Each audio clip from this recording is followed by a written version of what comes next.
Welcome back to the channel, and we are gearing up for Super Saturday. What's Super Saturday in French? Super Samedi. Joe? Yeah. Samedi Super. Yeah. I'll just if in doubt, change the order round and put on an accent. That's my accent on. Nice, lovely brief stash you got there, Joe. By the way. Oh, it is good, isn't it? Huh? Yeah. Love the badge. Love the Adidas. Love the stripes. Pretty cool. Yeah. In fact, Adidas, if you want to come sponsor the channel, game on. Right, we'll get into the match in Paris. France have named their side, so have Scotland, so we can get into the matchups there. A quick reminder of where things stand going into Super Saturday. Basically, whatever happens in the rest of the day, France win on Saturday night, and they all but win the championship, even without getting the 4-try bonus. If they get the try bonus, they win. Even if they just win, the points difference is such from that, absolute beatdown against Italy and a good win against Ireland, that France will win anyway. But should they slip up, then England and Ireland are waiting. If they were to win and with bonus points, then they can pip France to the title. I'm not sure many people expect that to happen. Joe, what did you make of the France team when it was announced? They've made just the changes to the starting 15 enforced by injuries, concussion to Barassi, and obviously this more serious injury to Dupont. So Luku starts and Fickou is back with Le Garrec on the bench. Other than that, as you were. I don't think there's any big surprises there. Fickou, though, looking to get match fit and get back in the squad because he is a leader and very important to their team. And Luku, how could you not pick him after the impact he had in that game, especially as they're still going 7-1. So Luku's a player who can play 10. And then Tamak can play centre or fullback, and with Luku in the squad, you got a lot more flexibility. Having just one guy on the bench, I'm not sure of Le Garrec. Being a French 9, he probably plays 10 a bit, but not as well as Luku. So no surprises there for me. Rouma, I'm still Oredu ahead of Rouma on the bench is the only kind of one you think. I think Rouma's a better player, but they've gone with Oredu.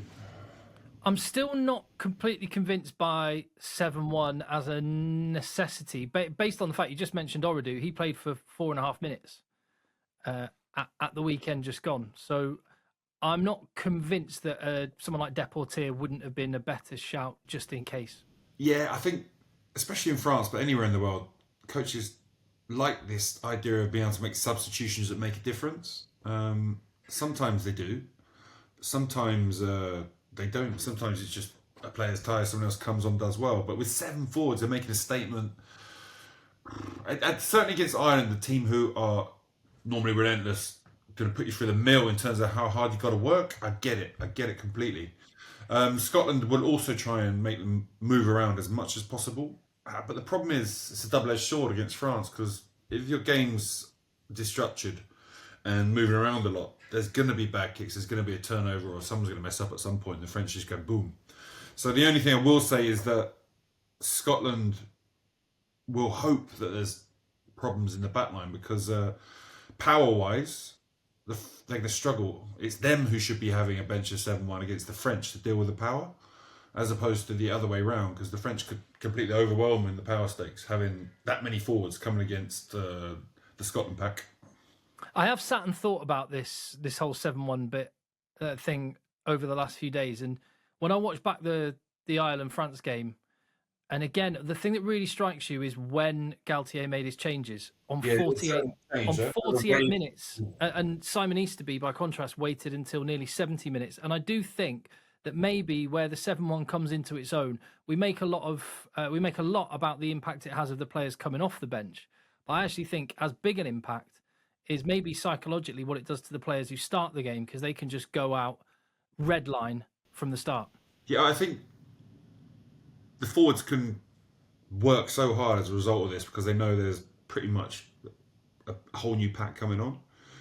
And especially against Ireland, like that really would help the French, whose rugby is a little bit slower in terms of ball in play. Not slower, but less time in play.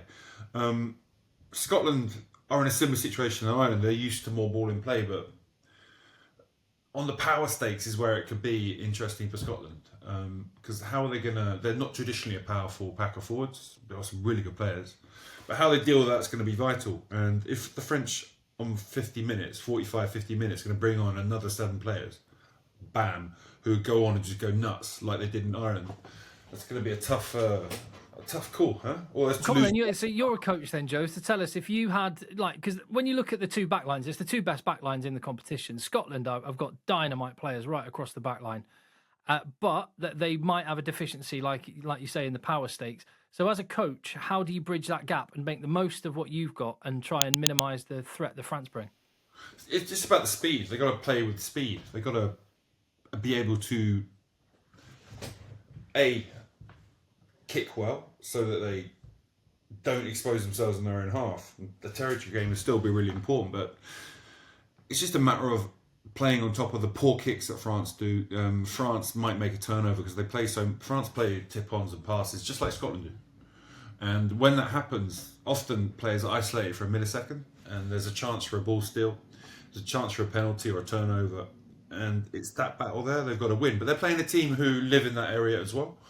So it's not like they're playing a team who, like South Africa to an extent, who would just grind you down, kill you. They're playing a team that can out the back rip them open. It's a different style, but it's in the transitions. It's in the transitions Scotland are going to have to win this because they're not going to win it through penalties, mauling, scrummaging, traditional kind of South African play. They're going to win it through playing quickly. When the moment happens, going for it and executing perfectly. But they're playing against a team who do that really well as well. Was it 2021 when Scotland managed to win in Paris? And it was one of those days where lots went wrong for France and everything seemed to stick for Scotland. I can't help thinking that it's going to need to be something like that for Scotland to actually overcome France. Yeah, I think the Contestables is obviously another one. Kinghorn's pretty good there. That's another one where they'll probably try it on. Ireland did a lot, and the ball fell nicely for the French. I must say the French did work hard to circle the catcher, and the scraps that fell on the floor, the French dived on and it bounced towards them. So there's a little bit of luck there as well. So that will be an option for the Scottish as well, to pepper Ramos and Penno with high balls and see with Kinghorn chasing, they can get some change out of that, I bet. So that'll be for sure in their strategy, but not quite as much as Ireland. They're going to be a team that's going to play more than Ireland did. All right, then, I'll tell you what, if you had to pick only one of either Finn Russell or Roman Untamak and only one of Blair Kinghorn and Thomas Ramos, which two would you pick? Natamak ahead of Finn Russell, just because they both do genius stuff. It's just Natamak's exposes himself less to errors. And when you're halfbacks, you've got to be careful about that area. You touch the ball so much, you've got a high turnover rate. It's going to inhibit a team long term. And Finn Russell can do that. He's a genius as well. I love watching him. But Natamak and the fullback, Ramos or Kinghorn. The other day when Ramos did a pick and go after a kick where they marmalised Penno and the second rows were coming to maim the ruck. That was the Louis Bielbiere try. That was how that started. He did a pick and he ran into the space, grubbed it through, counter-rucked, and they scored a try. Because of that alone, I'm going to say Ramos. That was incredible. Kinghorn didn't have his greatest game, I think, that he's ever had recently. So I'm going to pick Ramos. They're both very good. Fair. Just you mentioned Ntamak there as well. It just surprises me with some of these French players. Like Ficou's been around forever. He's only 30. Ntamak is 25. The age profile of this French team always surprises me when I sit and look at just how young a lot of these players are. Yeah, I think he was only 30. Wow. He had a tough paper round. But he started at 18, I think. He got to train with the French squad. He was at Toulon, I think, at the time. Not many French players get to 100 caps. No, I think it's because of the competition. Yeah. And obviously their domestic season is pretty hard. I think he's on 93. I think he's getting cap number 94 this weekend. Yes, I think the competition is massive. I mean, Wales, Scotland, you're going to get those Centurions coming on more often. But I think in France, it's a tougher call. Yeah. I'm just curious what people in France are saying, Joe, because obviously you were back in Brive just after that England win, and you said that the people in France were shocked and quite frustrated. How are they feeling now? I remember there's no word for smug in French. We never found one, but I wouldn't. Yeah, they're happy. They're really happy with that performance, and just loving how the team played. Because when the French team play like that, everyone just thinks they're untouchable. Maybe they're right, but it doesn't happen all the time. So they're obviously frustrated that the team's not consistent, and that England game went away from them. But when France play like that, the public love it. The French adore watching their team play like they did against Ireland. What does it say about the nation of France, Joe, that there is no word for smug? Is it that they're so humble, or is it actually that just having your chest out and being a bit cocky is...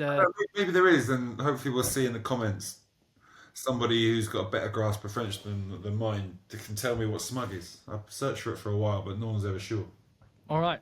There you go. Challenge laid down. And leave your thoughts in the comments on the game and how you see it going. I can't see this going any other way than a France win. I don't think it will be a beatdown. I think Scotland will hang in there, but I think France will win by a couple of scores. Well, how do you see it, Joe? Yeah, I think, again, the 7-1 thing will be interesting as well to see how Scotland deal with that. Because Ireland struggled. Yeah, I mean, if Caelan Doris was just like a turnstile for Emmanuel Mayafu, what is Marshall Sykes and Ben Muncaster going to do? I don't know. But Miafu, when he came on, he just it's not just 7 forwards though, is it? You got 3 or 4 Toulouse players coming on to add to a couple more already on, and you even further increase the kind of cohesion of the team when they come on. But listen, they could get a couple of injuries again, and we could see some issues this time. It is a risk. It's still a risk. Right. Please subscribe to the channel. Give the video a thumbs up. Tell us what you reckon down below, as well as telling Joe what the French word for smug is. And we will see you on the next one. Enjoy the game.